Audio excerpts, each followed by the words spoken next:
Well, like the video just said, welcome to Easter Sunday. My name is Eric, and I have the privilege of serving as a pastor here, and it's just an honor and a joy to have you all with us, and that you chose Cypress for your Easter Sunday, and I'm just, again, thrilled to be with you all. Well, I am one of those people, and maybe you're one of these people too. Maybe you're like me, but I'm one of those people that go to Instagram every once in a while. Okay, I open up Instagram, and I'm scrolling through the videos because I want to be entertained. Okay, that's my primary reason for opening Instagram. I'm looking for videos that make me laugh, maybe videos that are impressive or amazing, or maybe even videos that make me cry. And so when I find one of those videos, I'm also one of those people that I like to share those videos with the people in my life, right? So I'm like, well, this is my way of wanting to be a blessing to my wife and my kids, right? It's like, here's 20 videos, you're welcome. And I know that they deep down appreciate that. So a few months ago, I did this with our youngest daughter, Ellie. And I came across this video that I thought, man, she's going to love this. And she's 16 years old. I think she might have been 15 at the time.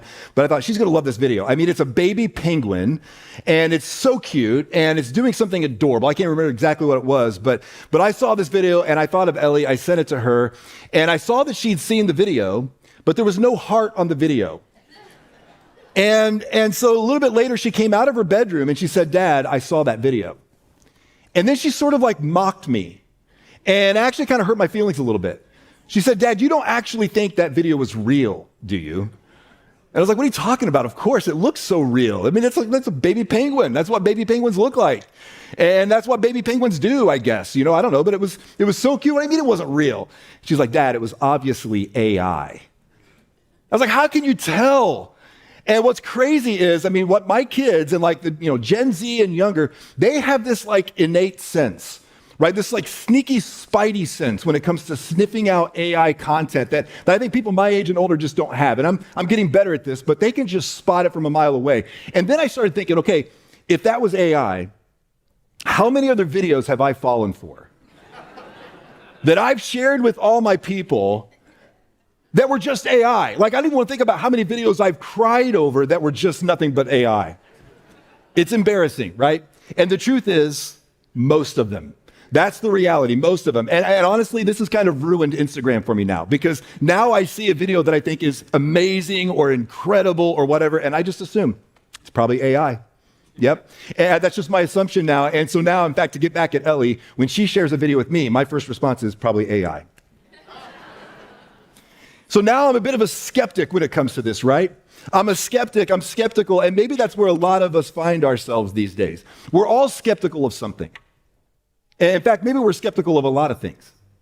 Because, I mean, there's always got to be a catch, right? There's always a hidden string attached somewhere, and anything that sounds too good to be true probably is. And so we take a certain amount of skepticism with us into just about everything. Right? I mean, we're skeptical about, whatever the trends might be that are happening or emerging right now, whether it's in our, dieting and health or maybe parenting and relationships. And we're like, okay, but is this one really going to work? Or maybe we're just skeptical of people in general. Like, are they being honest with me? Are they really telling me the truth? Or are they just trying to sell me something? So I came across, actually, we're skeptical of experts and whatever the experts are saying, but I came across this really compelling piece of scientific data recently that kind of stopped me in my scroll, and I read this, and it said, study finds that 82% of men, which is a staggering statistic, 82% of men rely on physical affection from their partner to cope with stress and feel happy. And I thought, well, the experts are making a lot of sense on this one. And so I shared that with my wife, Amanda. And she wrote back, probably AI. I'm just kidding. She didn't really say, in fact, she didn't respond at all, which I'm not really sure what that says. And by now, some of you are probably getting skeptical, like, how much of this message is actually AI? Well, the only thing I'll say to that is that's just between me and ChatGPT, okay? So I'll leave it there. But we're skeptical of a lot of things, right? And often rightly so. And the truth is that some of us brought some of that same skepticism in with us this morning, especially as it relates to the very thing we're celebrating on a day like Easter Sunday. And you know what? That's understandable. That's understandable. Now, I know around the room, if we were to have some individual conversations, a lot of you would say, you know what? My life has been deeply impacted by the reality of the resurrection.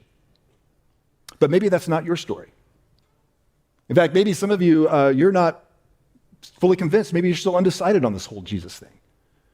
Or maybe at some point you walked away from the Christian faith, or maybe you even felt pushed away because of something that happened to you at church, or maybe something that happened to someone in your family. And so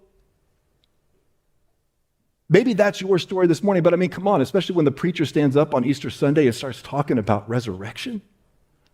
I mean, somebody actually coming back to life. I think it's fair to say, for some of us, we're skeptical. We have our doubts. And if that's true for you, what might surprise you is that you're not at all unlike the people who actually knew Jesus and followed him, the people who knew him face to face, and his closest friends even. In fact, they were there for all of it. These people, they heard all of his teachings and they witnessed all of his miracles, and they heard him on multiple occasions predict his own death and his own resurrection. But all of those people, when they watched Jesus die on the cross, and then they watched his lifeless body be put in the tomb, I mean, it's clear when you look at all four of the accounts of Jesus' life, every single one of those people expected Jesus to do what dead people do: stay dead. Right? Every single one of them. I mean, these men and women, they don't show up in the scriptures at this point as die-hard believers, more like show me the receipt skeptics. In fact, if we just go back to the very first Easter morning and look at what was going on that Sunday morning, I mean, the men were all in hiding. The men in this group, they were all hiding, afraid that the religious authorities were coming for them next. And so while the men are hiding, the women actually go into action, which is interesting. The women actually went to the tomb early that morning, but here's the thing: nobody expected no body, which is a cute little phrase I've picked up along the way that I think sort of helps capture the skepticism of this moment, right? Nobody expected no body. In fact, the whole reason those women were there at the tomb that day was to prepare Jesus' body for his final burial. I mean, it's clear. They didn't believe for a minute that Jesus was coming back to life. So when they got to the tomb that morning, and they saw that the stone had been rolled away from the entrance of that tomb. The tomb was empty. There's no body. Their first assumption was the exact same thing that I think every single one of us would assume. Jesus was stolen. His body was stolen. Right? In fact, that's what they go back to. The guys that are still hiding, they go back and they say, the tomb is empty. He's alive. That's not what they say. They say, he's missing. Somebody took Jesus, and we have no idea where he is. But then Jesus made his first appearance, his first post-resurrection appearance, and do you know who he went to first? He went to Mary Magdalene, a woman, which in that culture at that time was a huge, huge deal. He appears to Mary Magdalene and the women that were with her, and so they're the first people who believed that Jesus isn't just missing. Jesus, his body wasn't just stolen, but he's actually alive. And so Mary and the other women with her, they run back, and they're the first ones to proclaim the resurrection of Jesus to the men who had been his apprentices. And do you know how they responded to this news? Luke tells us exactly how they responded. They did not believe the women because their words seemed to them like nonsense. You guys are crazy. I'm not listening to a word you say. That sounds like nonsense. I mean, these guys were skeptics. They were skeptical. And later that evening, the disciples, they were all gathered together except two of them were missing. So Judas, the betrayer, was dead at this point. And Thomas, nobody knew where Thomas was. They hadn't seen him in days. And so they're kind of holed up together in this room. They're barricaded. The doors are locked. They're all together. And then Jesus is suddenly right there in the middle of the room with them. He's just there.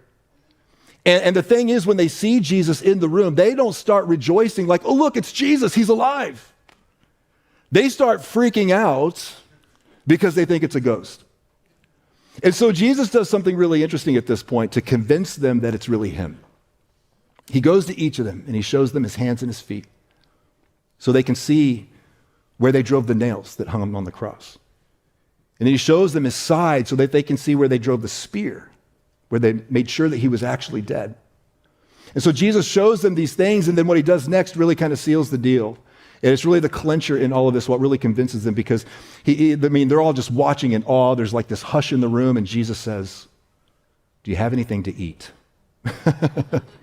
He was hungry. And they're thinking, ghosts don't get hungry.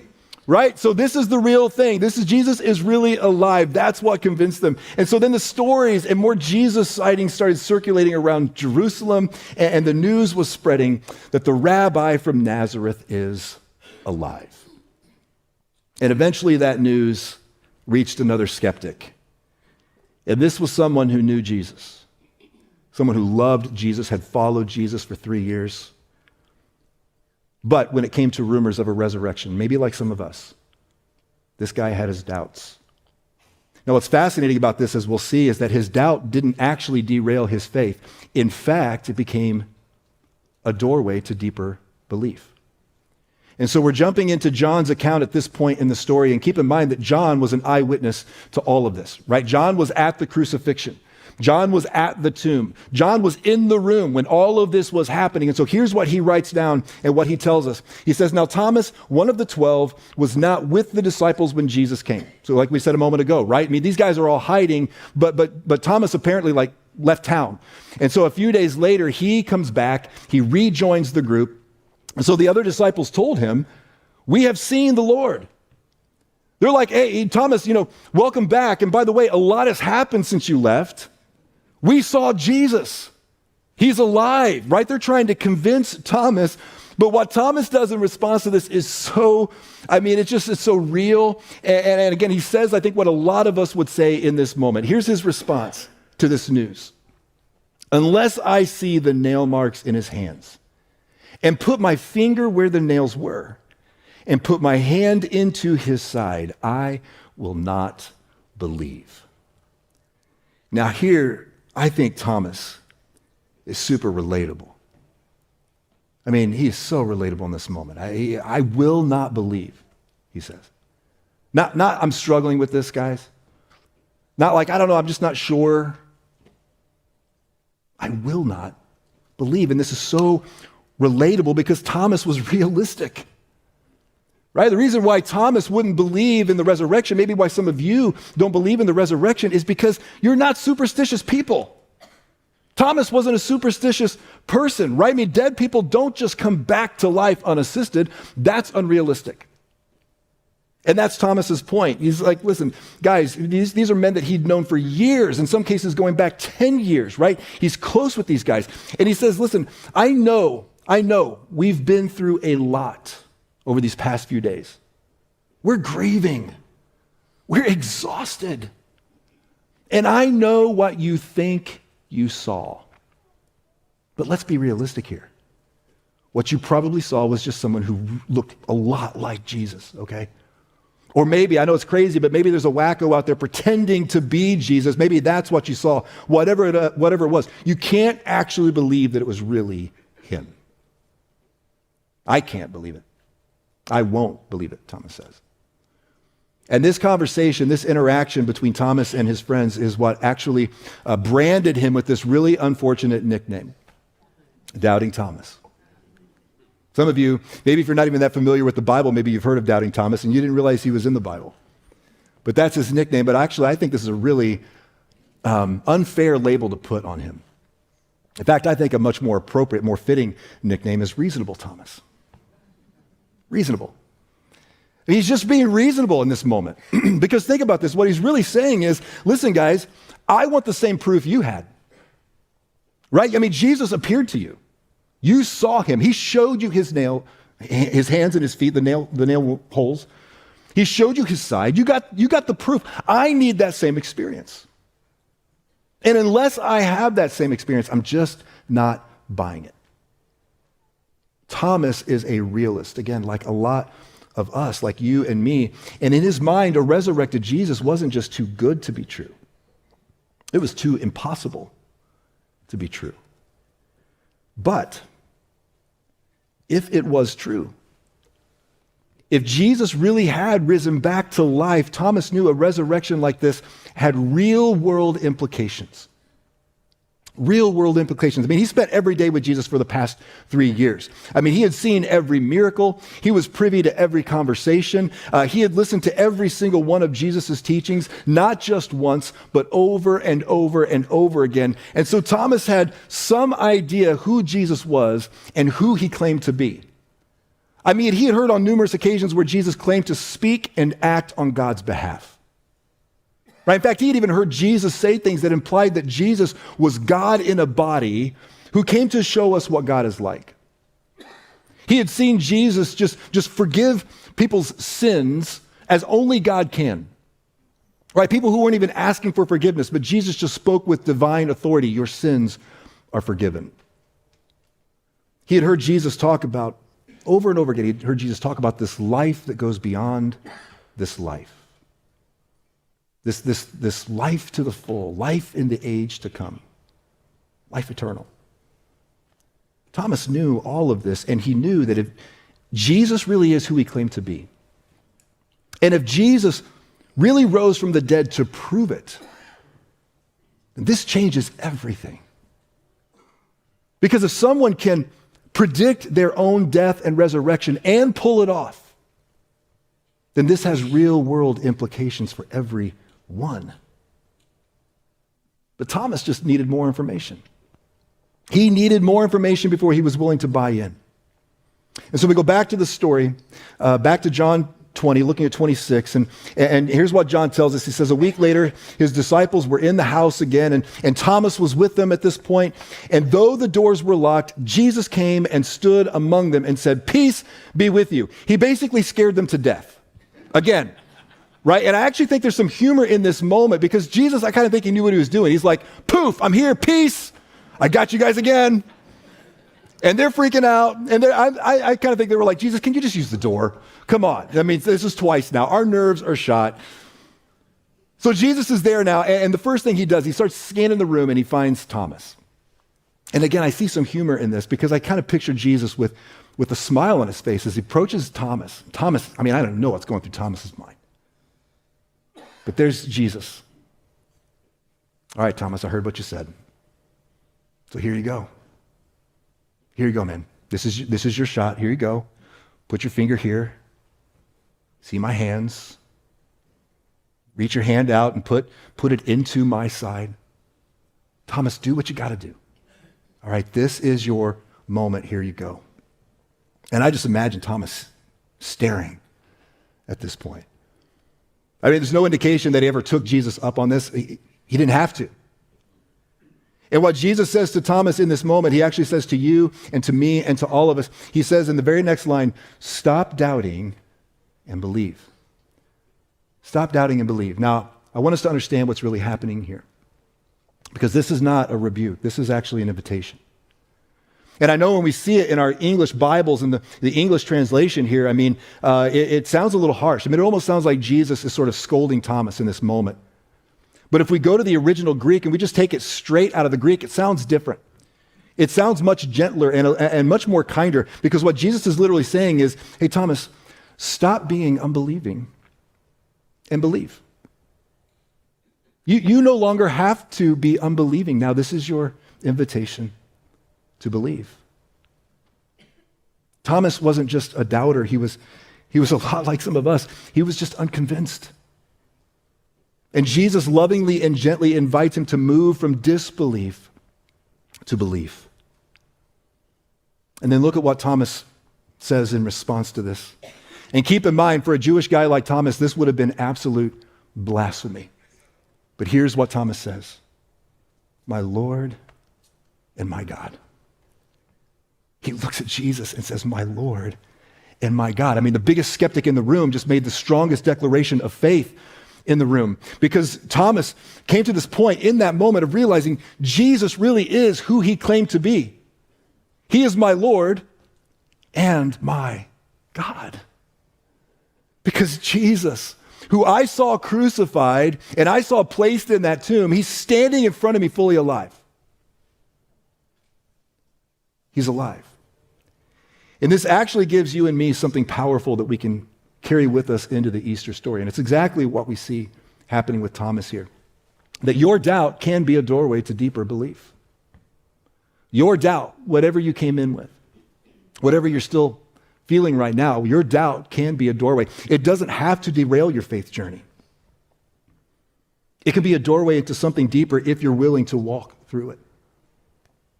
I mean, Thomas went from being a full-on skeptic to fully convinced that he was in the presence of God. I mean, he moved from disbelieving to believing. In fact, he was so convinced that he went on to give his life in service to his King and Master, the risen Jesus. right? In fact, there's a lot more to Thomas's story that we're going to look at next week as we kick off a new series.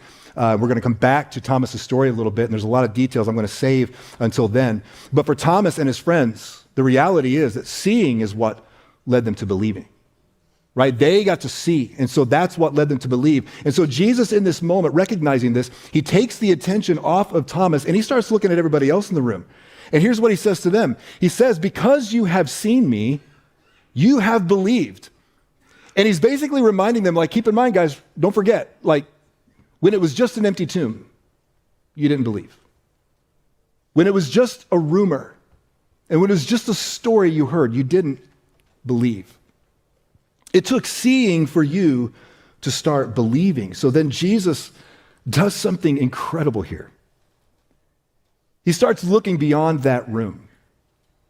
He starts looking beyond that moment, and he actually starts speaking directly to us.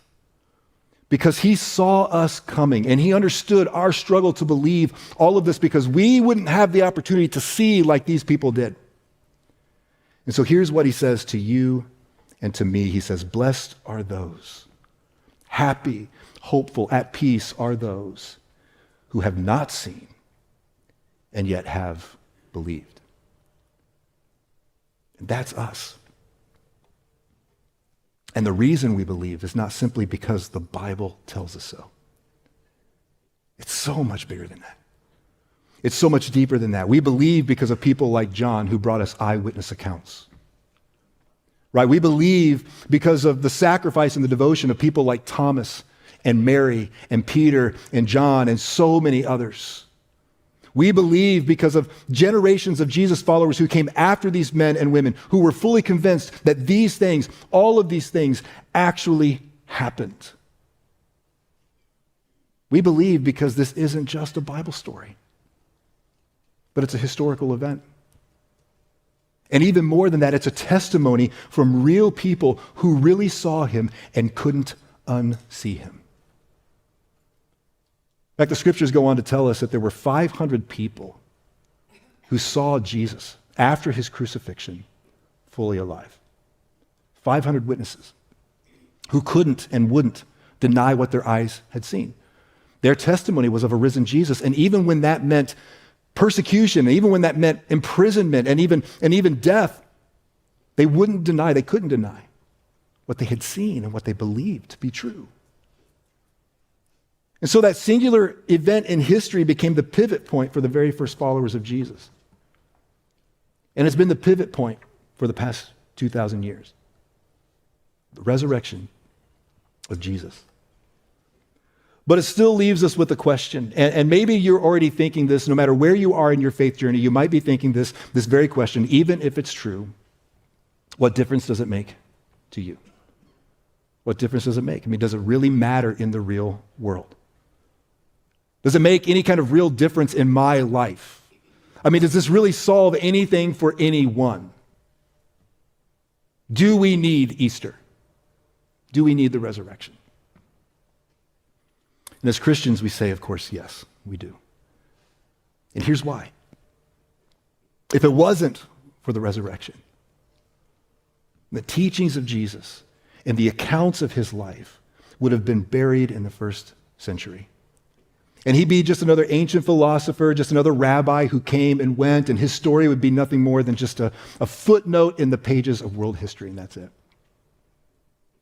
But because of the resurrection, everything in our lives, and I'm speaking personally, everything in our lives has been impacted by the teachings of Jesus. I mean, everything. And many of you, I know, would say the same thing. So, I mean, just stop and think about that. What difference has it made in your life?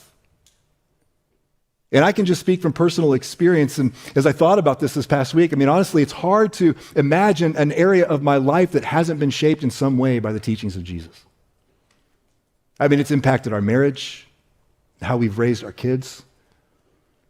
It's impacted how I respond to people and how I see their value. It's impacted how we manage our time and our money. It's impacted how we make decisions and how we handle disappointment and how we walk through difficulties. It's impacted how I see loss, how I think about my future. It's impacted where my hope comes from in the midst of so much uncertainty. It's even starting to impact how I drive. The teachings of Jesus, I may be starting to be a little bit nicer. I don't know. Letting people merge in and that kind of thing. Literally every part of our lives has been influenced in some way by the teaching of Jesus. And again, I know many of you would say the same, but even on a much broader scale, this has made a huge impact on our world. I mean, so much of how we think of things like justice and compassion and human rights and equality and the dignity of life. I mean, these are values that we all hold to dearly. And maybe we've just assumed these have always been here, but you have to remember, these things weren't introduced into the ancient world until Judeo-Christian ethics came along. And they were shaped by the teaching of Jesus throughout history.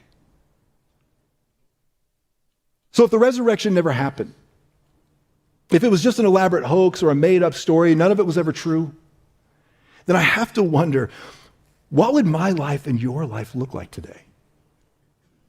What would our world look like today if all of it was just evaporated from our lives? So yes, the resurrection matters. It matters for you, for your children, for your grandchildren. It matters for all of us. But if you're not convinced, that's okay. So just consider this with me for a moment. And I know this might sound a little extreme, this might be a bit of an exaggeration, but even if every Christian you know is a raging hypocrite, and even if every pastor you've ever known, including me, seems a little weird and like they want something from you, I just want to invite you to suspend that for just a moment and consider this with me. If the real life historical person of Jesus really did rise from the dead to prove his claims about who he is and God's love for you, if all of it's true, wouldn't it be tragic to let anyone or anything stand between you and Jesus of Nazareth? And the invitation in this isn't to try to figure this out. The invitation isn't to kind of like force yourself to believe something you don't believe. The invitation is what it's always been. Follow Jesus. Follow Jesus. And the reason you should consider following Jesus isn't because of the church. It's not because of people like me. It's because of who he claimed to be. Claims that he ultimately proved through his resurrection. And it matters. It has real life, real world implications for you and your family and the rest of your life. So I love the song that we're going to close with this morning. And there's a line in this song that I think just beautifully captures everything that we've talked about. It says, in a dark, cold tomb where our Lord was laid, one miraculous breath and we're forever changed. It certainly has changed me. It's changed my family. It's changed many of yours as well. And maybe you still have doubts, and that's okay, because your doubt can be a doorway to deeper belief if you're willing to follow Jesus through it. And if you do, like Thomas and so many others, I believe you'll come to the same conclusion, that Jesus is who he claimed to be. And that when he says to you through the scriptures that I love you and I care about you, he is speaking on God's behalf to you, and he is showing you exactly what God is like. So don't close the door on your doubt. Step through it and see where it takes you. So as we sing this song together, if you know the words, if you're familiar with this, I invite you to sing along. If you don't, that's okay. I invite you to sit and just listen and let it speak to you in this moment. Let's sing together. All hail